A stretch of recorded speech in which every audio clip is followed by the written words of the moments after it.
tell you what's on my heart, and I want very much to share it with the campers, especially wherever I get the opportunity. I've just been having a grand time recently. I was up in Canada not long ago, and on the way back I stopped with the Hartford group. I just had a rich feast with them. And then I moved over with the New Jersey group, up with one of the earliest campers. Rosamond Kimball was having I think they have a meeting twice a year for that New Jersey group. And it happened that they were having one about the time I was coming through there. And so it was being held at Rosamond Kimball's home. Rosamond Kimball is one of these people that is very sensitive to the Spirit, and she has the sense of the dramatic. And so the most outlandish and the funniest things are always happening to her. And during the early years of the Eastern camp, why, she was always called upon to tell of some adventures that happened to her during the year. And it would just set us off in gales of laughter, because she looks as though she was always expecting something to happen just the next minute. And yet underlying it all is a very deep sensitivity to the Spirit. And so her phrase is the all-encompassing good will take care of it. And she just says that over and over again. Anything that happens, if her car breaks down on the road, why, well, that's all right. The all-encompassing good will take care of it, see? And about 3 seconds later, this is one of her actual experiences. About maybe not 3 seconds, 3 minutes later, why, a car. She was out on a lonely road someplace. A car drives up, and she hails them and stops them because she was miles from any garage or phone or help or anything of the sort. And so she says, something is wrong with my car. I wonder if you could help me. And the man says, well, I ought to be able to. He says, I'm in that business. And so although he was coming down some lonely road, and so he comes over and he looks at it and he says, well, he says, I know what the trouble is, all right, but he said, it'll take some wire. It'll take a piece of wire, and I don't have a piece of wire with me. And she said, well, she said, maybe there's some wire around. He said, oh, well, he says, this has got to be nice, clean wire, insulated wire. And she said, well, have you looked over behind that bush? And he looked at her, and she said, well, go look. And so he goes and looks, and he said, well, I'll be. And he picks up a piece of wire from behind this bush and comes over and fixes it and so forth. Well, that's the kind of experience. And then she said, well, see, what did I tell you, the all-encompassing good. So she goes along through life that way. Well, so you know that I had a delightful time there with that group. And then in Chicago, we've been having a lot of things happening. It has seemed as though the Lord has been building things up. Now, maybe the same things have been happening here, because I think they've been happening in a number of places. But several weeks ago, we had, I guess Rufus Mosley was the first one to come through. And that meeting was in our home, Esther's and my home. And we had 100 people there. Now, don't ask us how we got them all in. Of course, Art Johnson knows what our home is like, and we packed them in at any rate, and they trampled all over each other and so forth, but they seemed to enjoy it. They just loved being walked on. So Rufus Mosley just filled us full of the spirit that he's just overflowing with. And then just 2 weeks after that, why, Frank Laubach came through town. And you know what that means. And we had a wonderful meeting with that. Now, these were supposed to be monthly meetings for the Chicago group. And remember, there was one time, and then 2 weeks later, Frank Laubach, and then a week later, Agnes Sanford. Maybe I've got them twisted. I guess I have, yeah. It was first the meeting in our home with Rufus, and then a week later, Frank Laubach, and then 2 weeks later, Agnes Sanford tonight.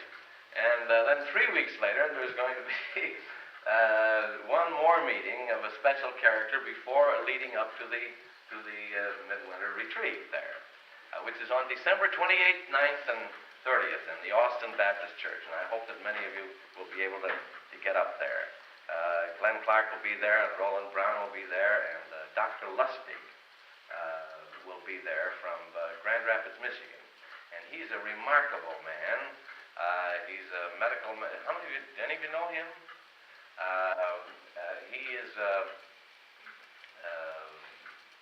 He's an osteopath, I believe, and a medical man, but he has become very deeply interested in the matter of instruments that detect and measure the things that are related to spiritual forces. And he was sent by this country over to Germany to see what they were doing along that line. And he's just thrilled many of us by things that he has told us of their researches and investigations along that line. One of the things that I remember that he said is that when they have studied the nerves in the brain, they find out that that nerves carry impulses only in one direction. And yet the nerves in the top of the brain have their ends for stimulation pointed up. Now you get of course, I'm not a doctor nor a scientist, so I may describe these things in very peculiar terms, but at any rate, you get the significance of that. The only thing that can use those nerves is something that comes from outside, that isn't all around, you see, and then it's got to travel in the other direction. Well, interesting, isn't it?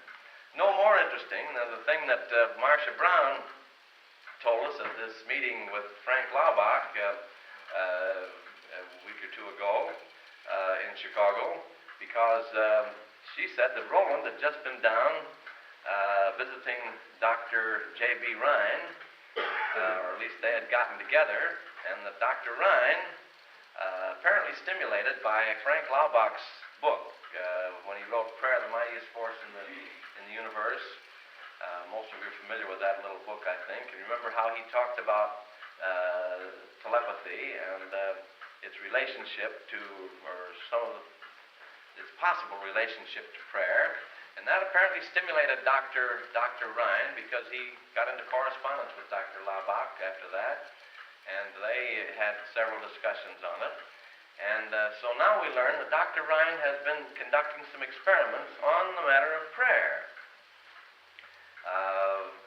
similar to his experiments on telepathy. In other words, designed to show from a scientific basis what the effect of prayer is and the reality of it. Well, there are two things that Marcia told us that can be stated now. Their experiments are not ready for publication, but these things have been established by them. First of all, that seeds respond to prayer. That prayer helps seeds to grow in the ground, and so forth. The second thing is that prayer retards and stops the growth of bacteria in a culture in a dish. Not inside, it's not talking about inside of you, because if you get inside of you, you see, and there's so many other elements, you can't isolate those, and although it might stop there, you couldn't prove that it was the prayer that did it. There are too many other factors to take into consideration. When you put it in a culture, in a dish over there, and pray at it, you might say, and it stops it, well, think of the implications of that. Now, a group like this doesn't need that very much, or I'm assuming that we don't need that, because we've had enough experiences so that we know the reality of these things, you see, and we accept them. But the world at large needs that sort of thing tremendously. And suppose they're able to demonstrate it, think of what it is going to do in the enlargement of the faith of the multitudes. People who otherwise are so filled with doubt that it would not have those possibilities. And you remember that Jesus said, according to your faith be it done unto you. And your faith has made you whole. And at some places he could do no mighty works for lack of their faith. Well, then if you can find something that is going to enlarge the area of faith among many people who up to the present time have had perhaps closed minds on it, do you see what the possibilities may be as far as our corporate faith is concerned? Sort of staggering, isn't it? Well, we just let that sink in a while, because you get to thinking about that. You can see what tremendous things can grow out of it. Tremendous. Well, now the other thing that I want to say, and it's very much on my heart, that's all introduction. How much time have we taken? 15 minutes for the introduction. How's that going?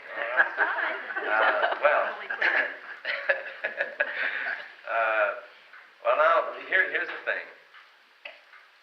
I personally am convinced that God is working on a tremendous plan. And we're just beginning to be able to see some of the faint outlines of it. Now, I don't know how much all of you feel about the extent to which God works out plans. I know that I've had my moments of doubt, many times as I begin to grow up in this sort of thing. But there are two stories that you've probably heard Starr Daily tell. One of the stories about the pianist out in Southern California that came to his meetings. How many of you have heard that story? What? No one? Well, then I'll tell it to you briefly. This man began to come to Starr's meetings, and when Starr was giving a series of talks, and Starr noticed this fellow sitting toward the back, and then Starr would make the habit afterwards to go down toward the front and to shake hands with people or meet them or be available to them as they were leaving.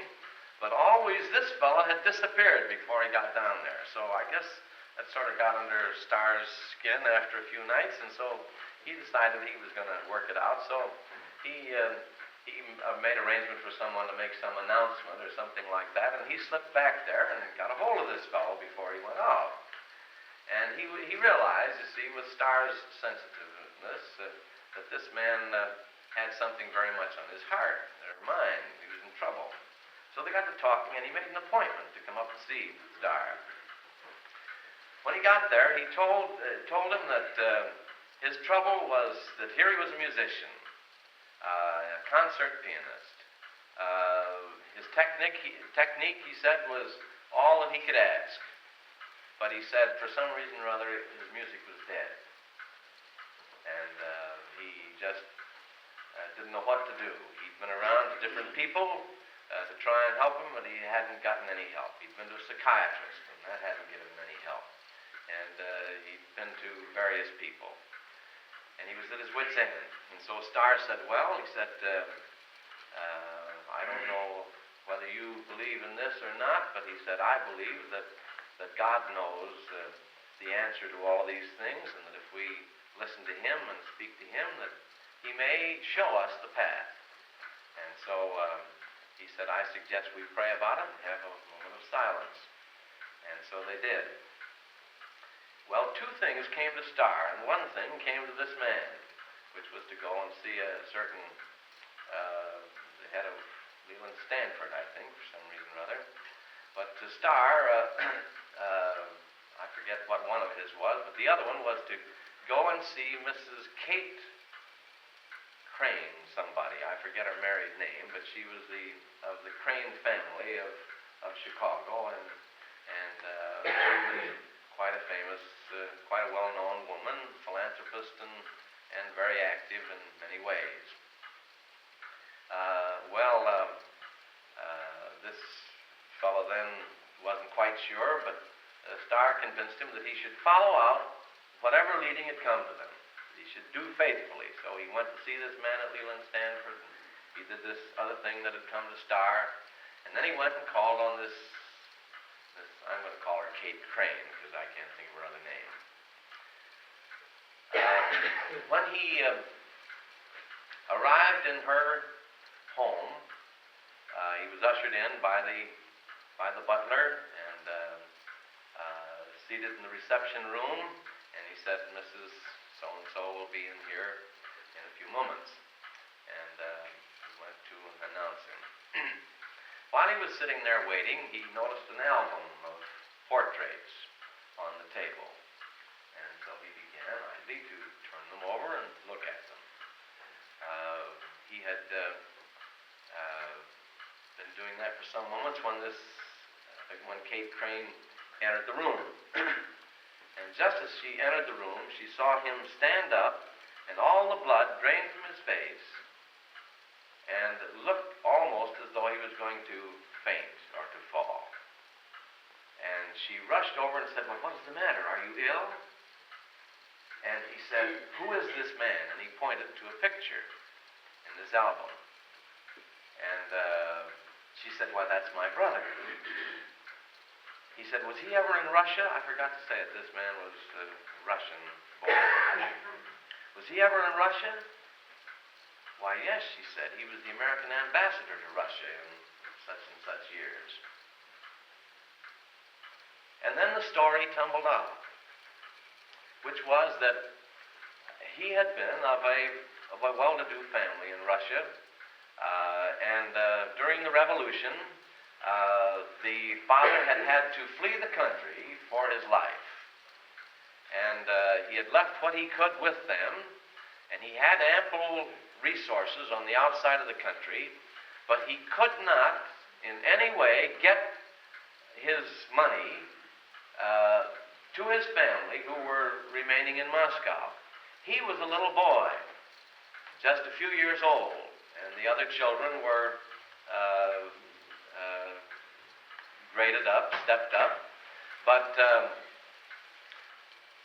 their resources had completely disappeared. They had no food, they had no fuel.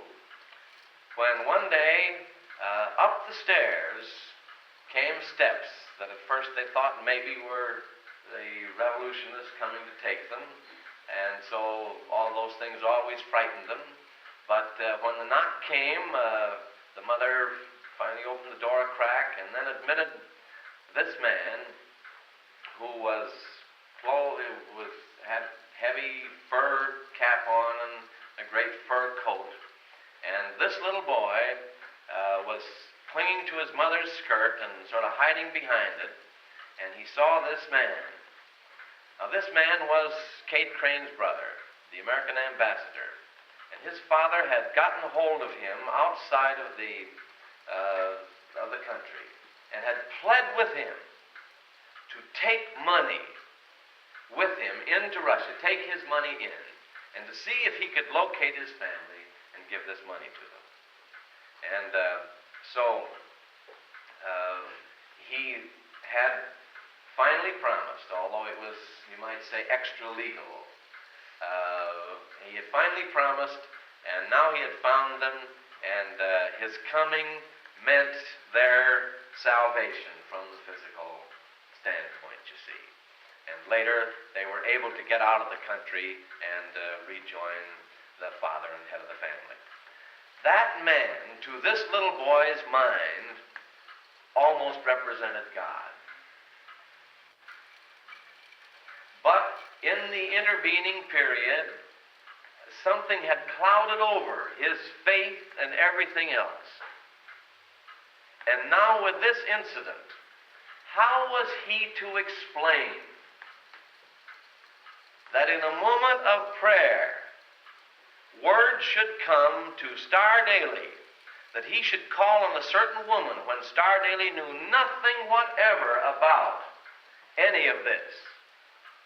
There was no possibility of any communication through normal means of that sort of thing. And that here was the picture of this man that would bring back into his consciousness all of this buried thing and reestablish faith in a power greater than himself. And when that was done, life and vitality came back into his soul and into everything. And he became then one of the great pianists on the Pacific coast. Now, when you begin to talk about whether God knows, or whether God has a plan, well, beat that story if you can. I think anyone who will face it with an honest mind will have to admit that there is far more out there beyond than anything that we have our picayune knowledge of. Now, there's another story that came to me one summer. A woman at one of the camps out in California. And this woman was alone and making her living, I think doing housework.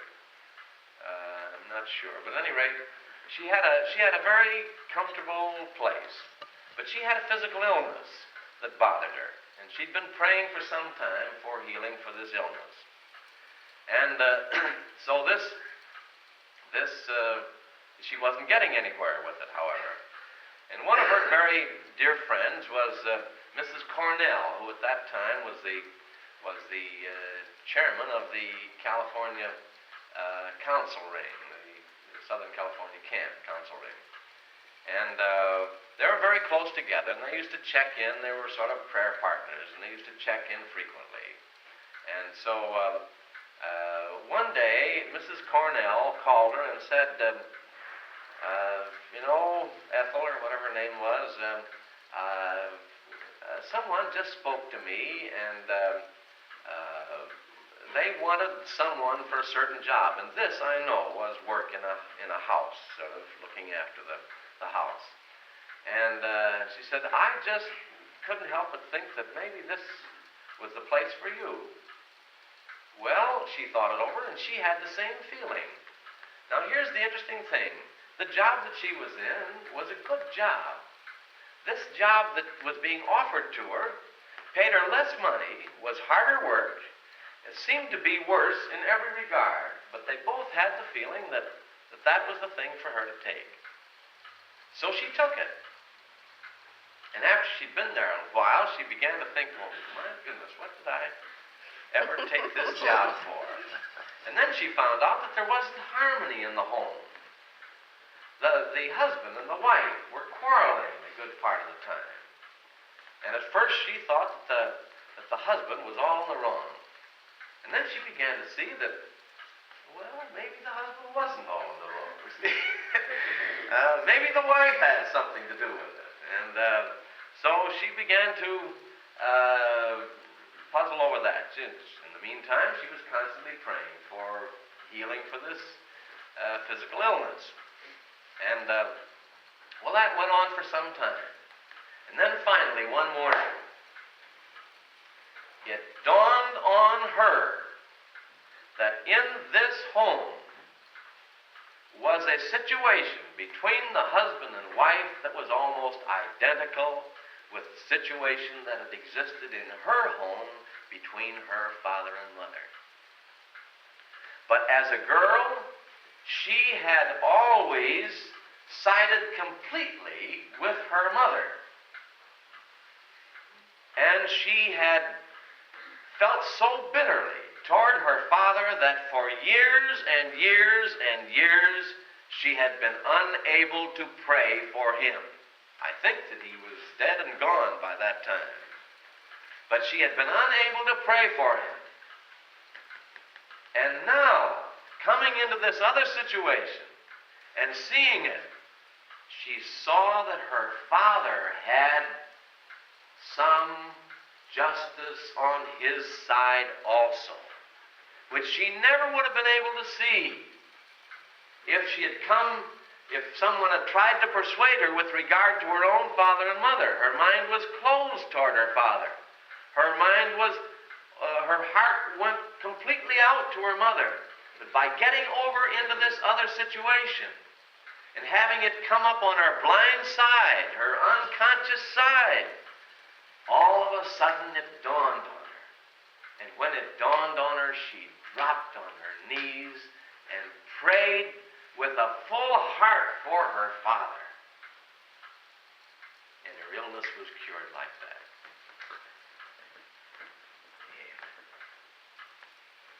Now again, unless there's a divine intelligence that's far beyond ours, how are you going to account for those things? Well, now, I feel that God has a plan now that is beginning to unfold.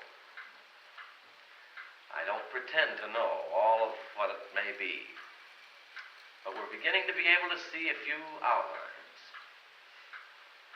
And one of them is this,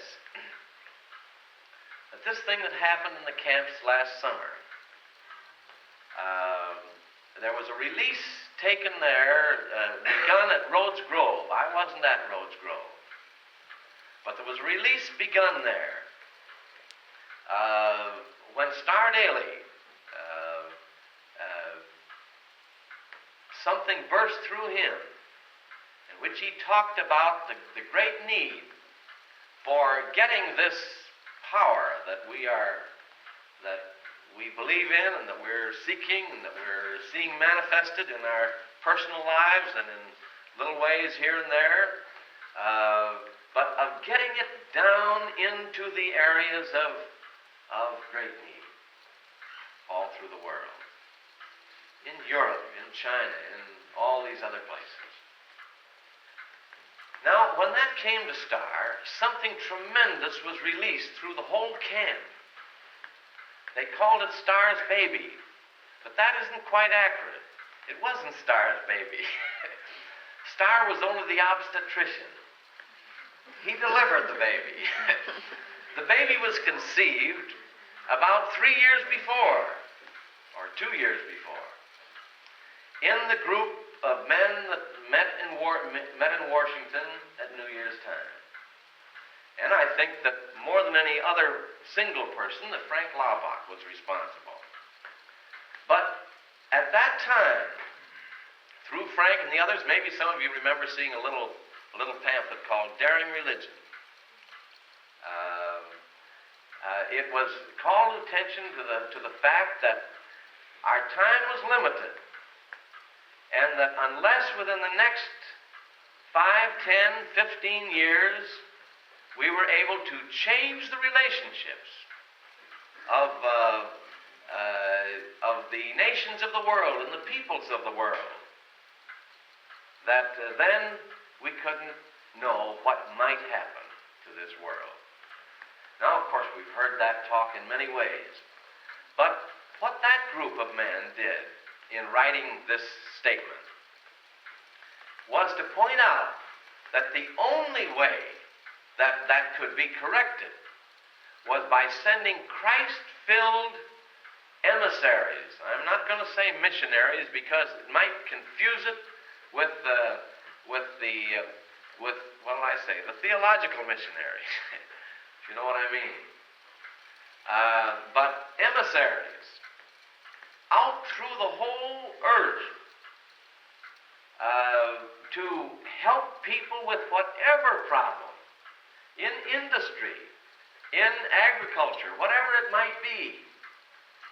Now, that whole situation is surrounded with so many elements that I think we have faint appreciation of.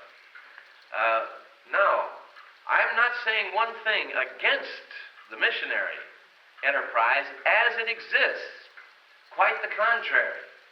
If it had not been for the missionary enterprise and that thin trickle of people that have been sent out there through the past 50 or 75 years, I don't know where we would be today. Because again and again and again, they furnished the thin links of understanding and of confidence between our people and people in the South Pacific, between our people and China, between our people and many other places in the world. The missionaries did that, but that was only a thin trickle, a very thin trickle. Now, on top of that, there are a lot of government affairs and concerns. There are plans whereby through the United Nations and through President Truman's Point 4, millions of dollars and perhaps billions of dollars are going to be poured into helping some of these countries. But I refer only to Walter Judd's statement regarding that. Walter, how many of you know, or are there any of you who do not know who Walter Judd is? Well, Walter Judd was formerly a medical missionary to China. And when he saw the scrap iron of our country being dropped in bombs by the Japanese on defenseless China and upon the hospital in which he was operating and many places like that, he concluded that he must come back to this country and try to persuade our people to stop sending scrap iron to Japan. Then they couldn't have dropped these bombs. And so he came over here and he went back and forth across the country. And he's one of the most dynamic speakers I've ever heard. But he was unable to swing it. Our country continued to send scrap iron there. But in doing so, he established himself, quite unwittingly, as one of the outstanding orators and Christian statesmen and thinkers of our country. By this time, the part of China that he'd been in had been occupied by the Japanese. There was a price on his head. There was no possibility of his going back and resuming his work at that time in China. So he began to practice medicine up in Minneapolis. But because of his dynamic speaking, he was called upon constantly to speak. And so after a while they came around and said, listen, why don't you run for Congress? Why, no, he says, I'm a doctor. And he put them off in one way and another. He said, I'm not interested in politics. Finally they said, listen, what have you been telling us in your speeches? That unless we common people are ready to stand up and take these responsibilities, why, we're shirking our jobs. Well, he said to me, he says, I couldn't answer that, so I had to say, well, all right, I have no money to put into a campaign. He says, I'm willing to put out the principles. And so they published an ad in the paper there saying, if you're interested in the candidacy of Walter Judd on these principles, why, put this coupon and send it in. And on the coupon it says, I will work actively for him. I will vote for him. I will give money for the campaign, so forth. Well, to make the story short, he won hands down over the established politicians who thought that this was just some upstart, so forth. And he's been one of the influential figures in Congress. Now, his heart was all in this missionary work, this missionary outreach. Consequently, when UNRWA came along, he was all for it, and he voted for it. But he said he lived to see what was well-intentioned go almost completely awry. He said, I don't know whether it has done more good than harm or not, because it went into black markets, it went into corruption, it went into all sorts of things, because of the channels through which it was going. And so he said, that isn't the answer. He said, $1 sent to people in Europe by a Christian because of their love for him is worth any $10 that the government may spend in any other way. And so you've got this big government thing up here at the top, and you've got this thin trickle of missionary people at the other end of the scale. And in between is a tremendous gap. Now, what is that gap? Well, that gap is in this area. that the contacts between our people and the peoples of the rest of the world have been multiplied many, many, many fold in the past few years. But what is the impact of all of those people in there? Is it Christian? Does it mediate the things that will win confidence and trust? Well, I spent a few years over in Europe, some time ago, and I discovered that quite the reverse is true. That here and there you will find someone who does win the affection and the loyalty and the confidence of people over there. But the vast mass of our people that go over there to sightsee or to handle business concerns, but with, in so many cases, a complete disregard of what the effect of their contacts may be, that it was predominantly negative. That is the area, folks, that has to be Christianized in its influence. And that means, consequently, that multitudes of people, like you. Now, this isn't a matter just for young people. Now, young people will respond to this, but it's going to take engineers, it's going to take businessmen, it's going to take nurses, it's going to take, well, what else do women do? It'd be housewives and so on. It's going to take all sorts of people, you see, to go there. Now the Quakers have begun something like that, something that is tremendous. And Rufus Jones in this group of men made the statement one time after we had been praising and giving witness to how much we thought the Quakers had done. He said, you know, our people are not all the vital people spiritually that you seem to credit them with. He said, as a matter of fact, he said, if it had not been for the vitalizing influence of the young people that we have been sending out under the American Friends Service Committee to do these tasks, these humble tasks for the people over there, he said, I don't know what might have happened to our Quaker group. He said, they have been, by all odds, the most vitalizing influence in our church today. All right, if that is true in the Quakers, and the Quakers, again, have been sending out just a thin trickle, you see, relatively.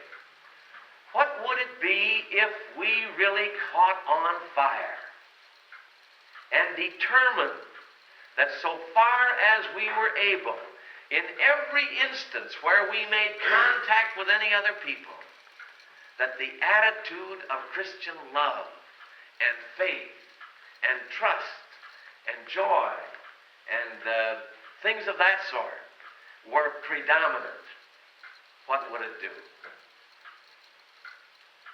Folks, I believe that this is the channel. It doesn't discount the missionary group down here in any sense. And, well, maybe it discounts the government. I don't know. But at any rate, here is the area and the group where if that thing can be done, we have the opportunity to make this world of ours over into God's pattern. And I believe that God has a plan that He wants to work out for that. Now, one of the reasons that I feel that is because of the timing of these different things. Now, when it was first put out in this little pamphlet, they were not ready for it, but it did one thing. It put it on record, and it was accepted and approved by the Foreign Missions Conference of North America, which was meeting at that time in Canada. And consequently, we're now able to move into cooperative relationships with that. But it was not ready to move outwardly until this past summer. and the response that it got, not only at Rhodes Grove, but at Starr Island, and following that at Lake Winnipesaukee, was tremendous. And now already a plan has, there's been an incorporation formed called the Koinonia. Now that's the name by which this group of 12 men in Washington went by. But that wasn't the reason this was chosen, although it seems to me that it's part of God's plan, perhaps. But the reason it's chosen is because it means the fellowship of the Spirit. And I think another reason is because it's a name that is sufficiently unfamiliar with people, so that if you hear that name, you aren't going to be able to, unless you know what it is about and are in sympathy with it, well, you're not apt to know much about it or pay any attention to it. In other words, it's sort of protective coloration, you see. But at any rate, that corporation has been formed. And Walter Fiskus is, his heart has been in the establishing of a center through which people can pass to catch the fire of the Spirit that will be absolutely essential if these people are to have the type of influence in these world contacts that are needed. And Walter Fiskus came back from Europe with this tour of young people this summer, and he was dated up all along in the Northwest and the Pacific Northwest for all of this fall and spring. But Albert Day, a few weeks ago, Walter's heart is in this other thing. And Albert Day, who was the one that was the head of the Disciplined Order of Christ under the Methodist Church, I don't know if you know him, but one of the great spirits of the country, called Walter and said, "Walter, wouldn't you like to come as my associate?" Because he has taken back the church that he had before in Baltimore, Albert Day has, after several years of this missionary work through the country, or an evangelistic work. And so Walter is now there in Baltimore, right where this plan is unfolding, so that he's right on the ground. And everything seems to be timed perfectly, so that it's being brought together and tied together. But the thing that still needs to be done is to have this word spread among all of you folks. Now, one of the other essential parts of this plan is that there shall be a clearinghouse, so that when certain things need to be done over there, that we can locate people who are capable of doing that kind of work. For example, suppose an electrical engineer is called for. Well, Dr. Laubach stopped at Purdue here a few weeks ago, and he asked the president of Purdue, "Don't you have some fine young men of unusual Christian character that would be available for this type of thing?" And the president said, "Well, yes, we have some fine young fellows," but he said, "Our young men wouldn't be capable of taking on a big job like that, as might exist they haven't had enough experience." So it isn't just the young folks that can do this thing. It's going to call, of course, maybe I should call all of you young folks here, but it's going to call for you folks, and for me, and for lots of us. Now, it's no longer unusual for any of you folks to pick up and fly over to Europe for some reason or other, and be back next weekend, or have an evening supper date over there and fly back the next morning, or whatever it may be. But I'm talking about something far more significant than that. Something by which the impact of your spirit can make itself felt. Because if we can draw these things together, first thing you know, we're going to have a net in which we can catch this old world. We'll not only be fishers of men, we'll be fishers of the world of men. And we'll have the net that can do it. Now, what are the ways in which you can help? Because whether this job is going to be done is going to depend upon you. Now, I mean that. First of all, we've got to get the vision. We've got to see the tremendous significance of it and the tremendous need for it. Then we've got to immerse it and keep it immersed in prayer.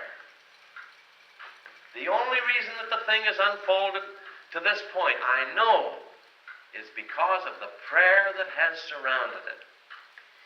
And we've got to keep it there. And as it grows larger and larger, it is more difficult to keep it there. It's not easier. It's more difficult. And so that is a second place in which it is going to be up to you and to me as to whether this thing goes through as God wants it to go through. And then another thing.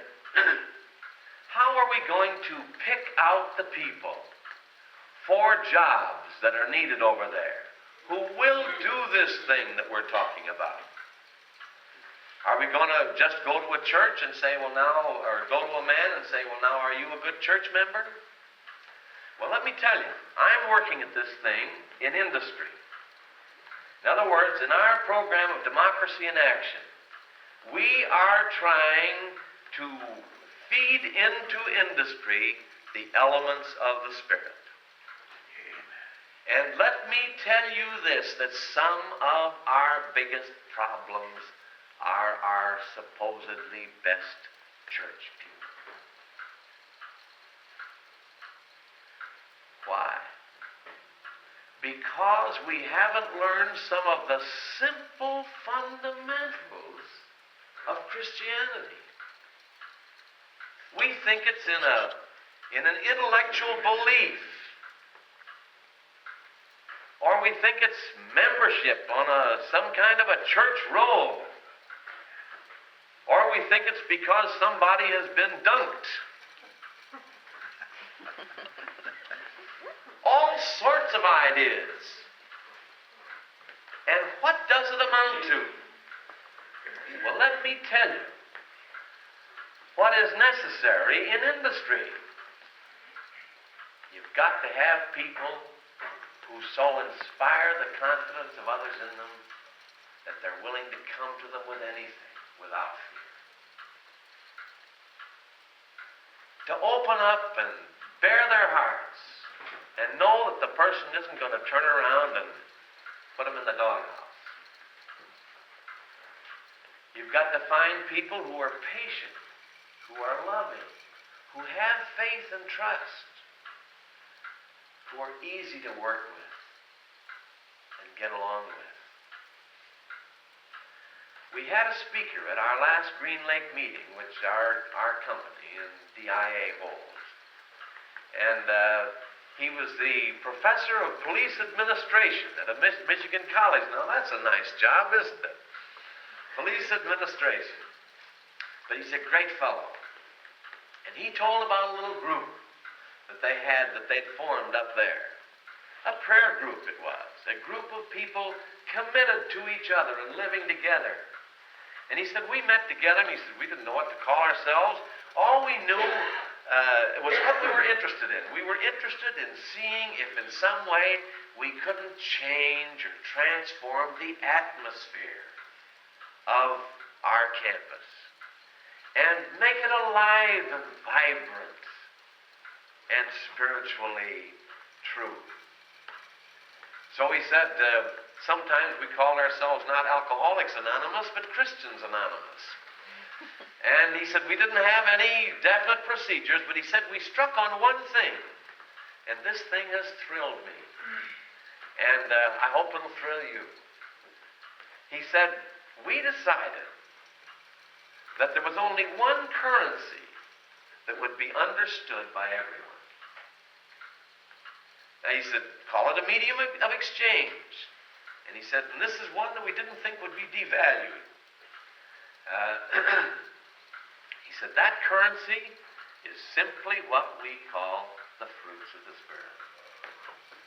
He said, no one will misunderstand love. No one will misunderstand joy. No one will misunderstand faith and trust in another person. It's a universal currency, understood in any language, between any people. And we decided that if we would deal just in that currency, that maybe the thing that we were after would come into being.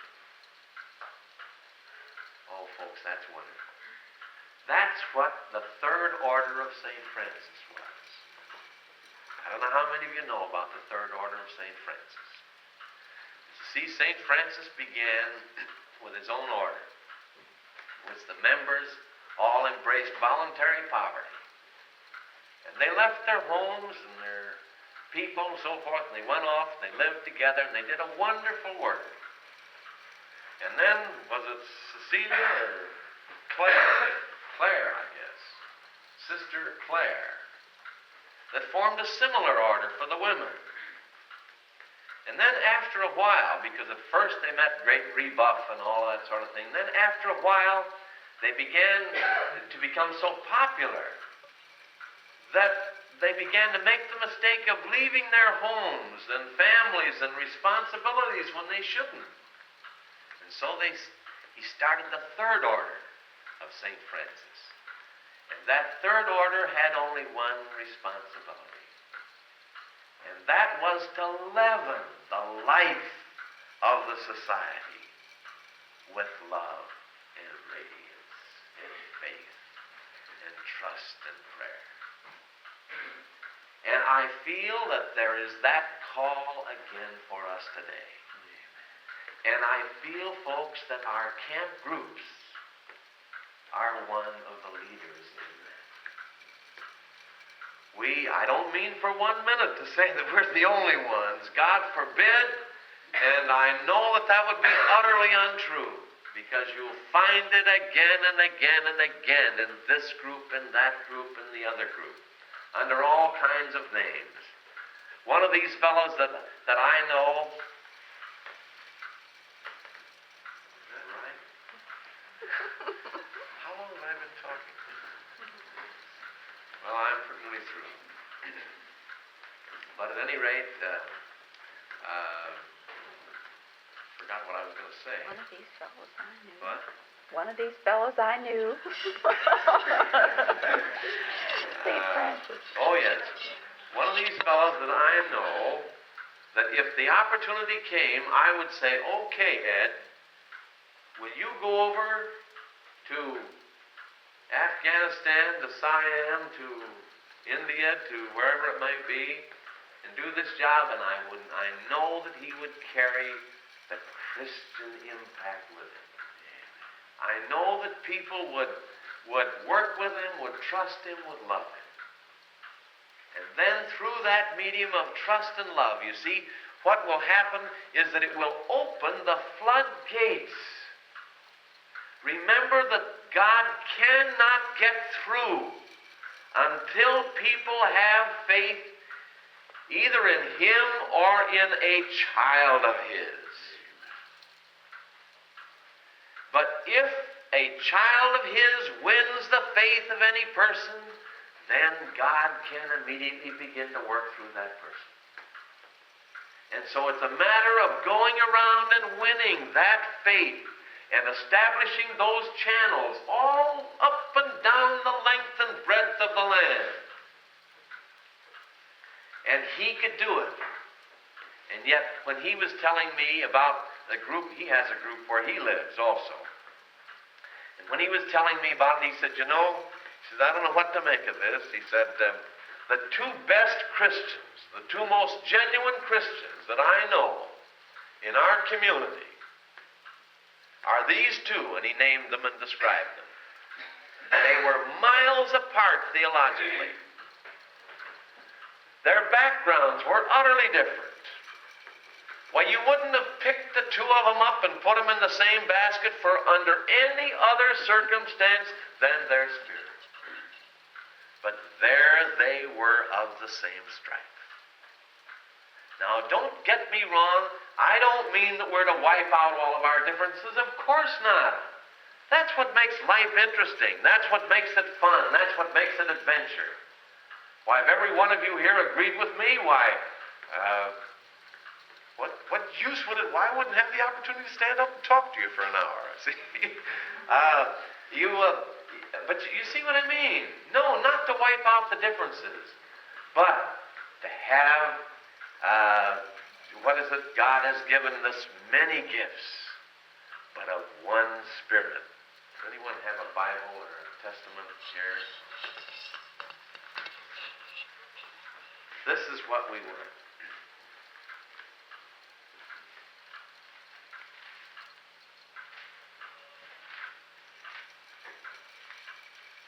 I'll make this in bigger print.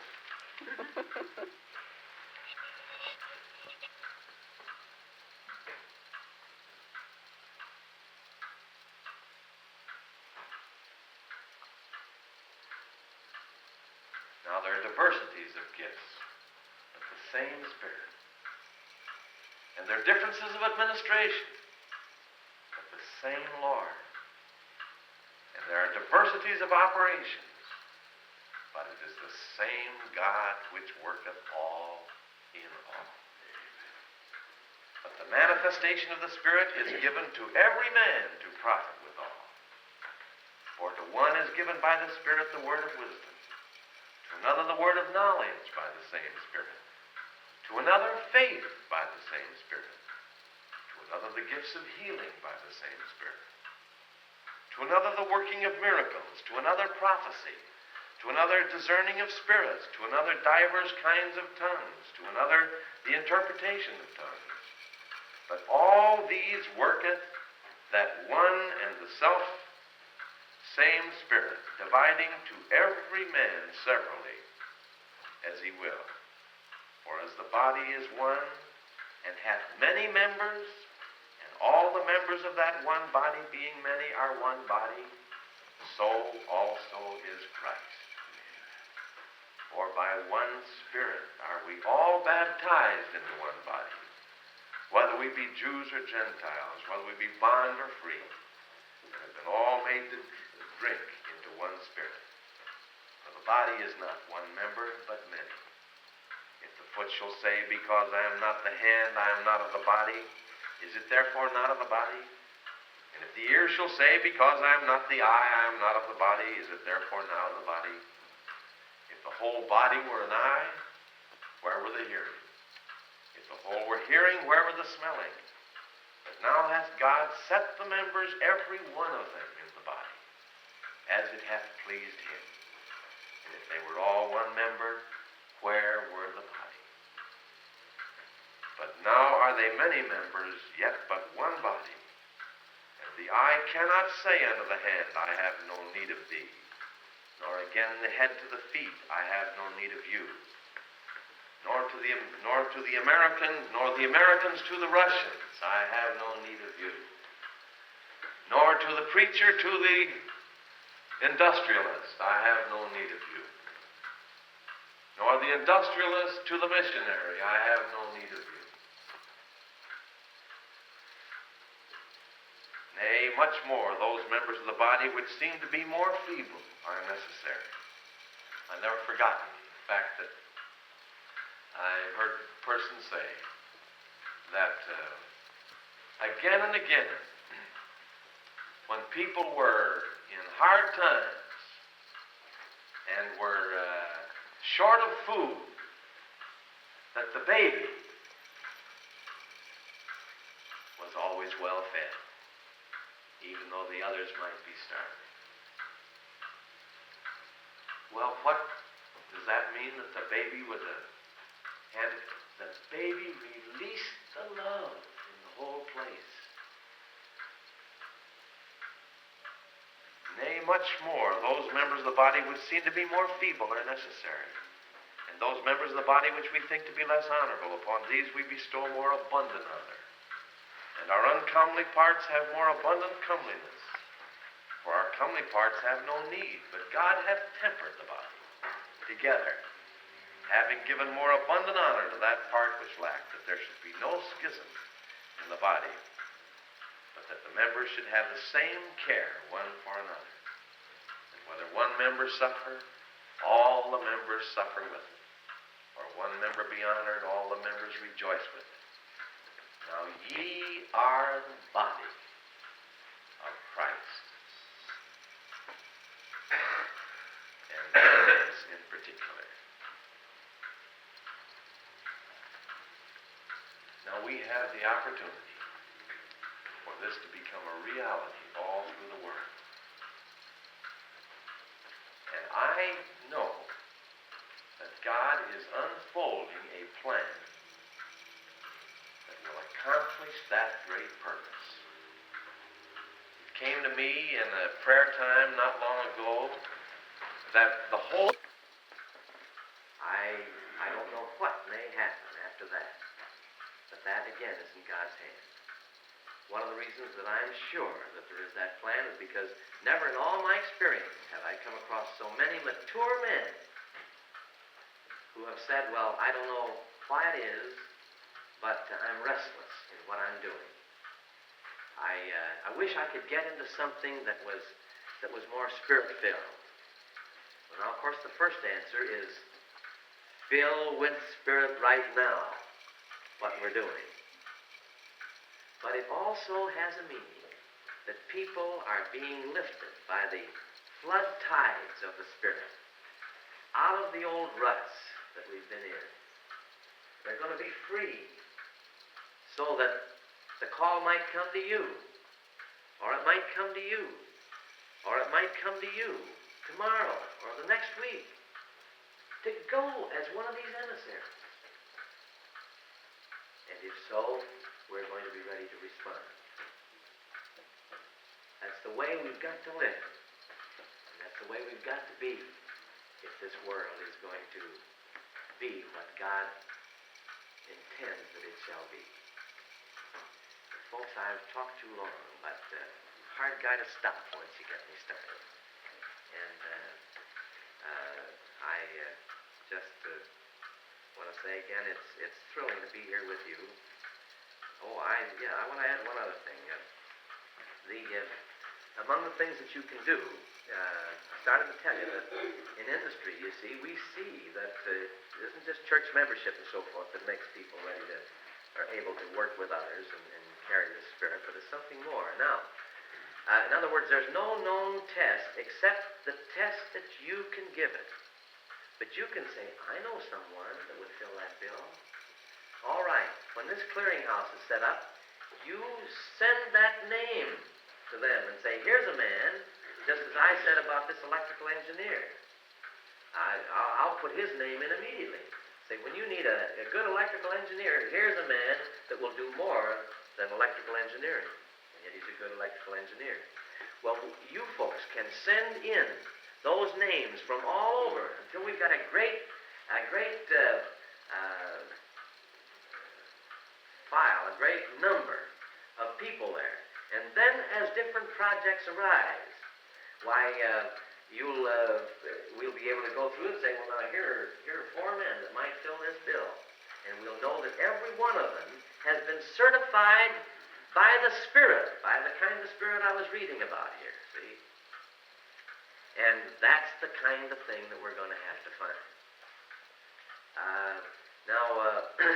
When that begins to work out, you're going to say, well, where's the wherewithal going to come?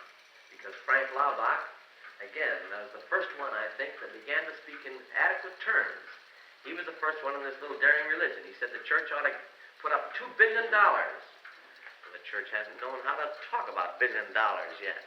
But he was the first one that begins to think in terms adequate for this need. Why, it'll take many billions of dollars to do this thing.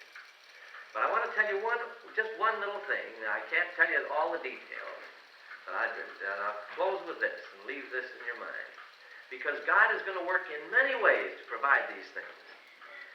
A couple of years ago, Frank Laubach was sitting beside a man who was deeply interested in his work, his literacy work. And he turned to this man and he said, calling him by name, you know, I think you're going to help finance my work. This fellow said, who, me? Why, he says, I haven't got a dime. And Frank Laubach said, well, it's all right. He says, I just have that feeling. Well, they forgot about it. Well, here not too long ago, through this man and some others, a process began to be developed. This process is one that the Rockefellers became interested in. Now, this man says that the process was unfolded absolutely through spiritual means. And the last time I saw the man, he said there have been 8 distinct places in the development of this process where if it hadn't been for prayer, the whole thing would have gone on the rocks. And then he told me in great detail about the last one. And he said, I'm the one that pretty nearly gummed the works the last time, because a little self began to get in there, see? But he told me about it. All right, this process has been developed by spiritual means, insights that came through that. The Rockefellers became interested in it, but after a while, something happened and they dropped it. The minute they dropped it, the government came and said, we're interested in this process. Now, the government then decided to erect a pilot plant to test out the process, costing $750,000.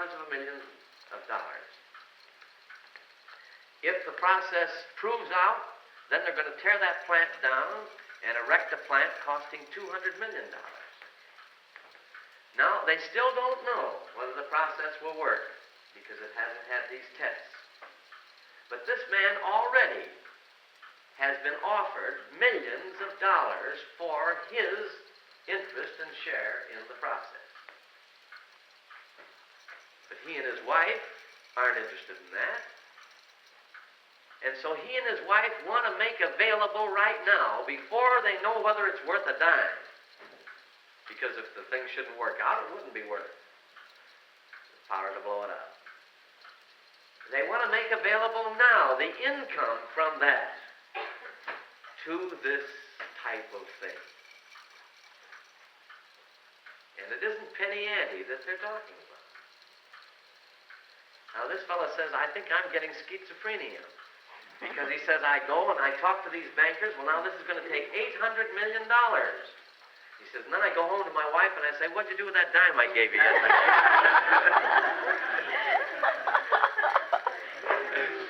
But just to indicate, you see, that God will work this thing out in all sorts of ways. And if it is right, that process will go through, and when there is need, there will be millions of dollars flowing through that can implement this whole thing and send Christ-filled men and women out over the world as servants of man and servants of God. And yet, even that will not compare with the fact that when your heart and my heart and others' hearts are touched with these things, that we will see that whatever need there is, that the need is met.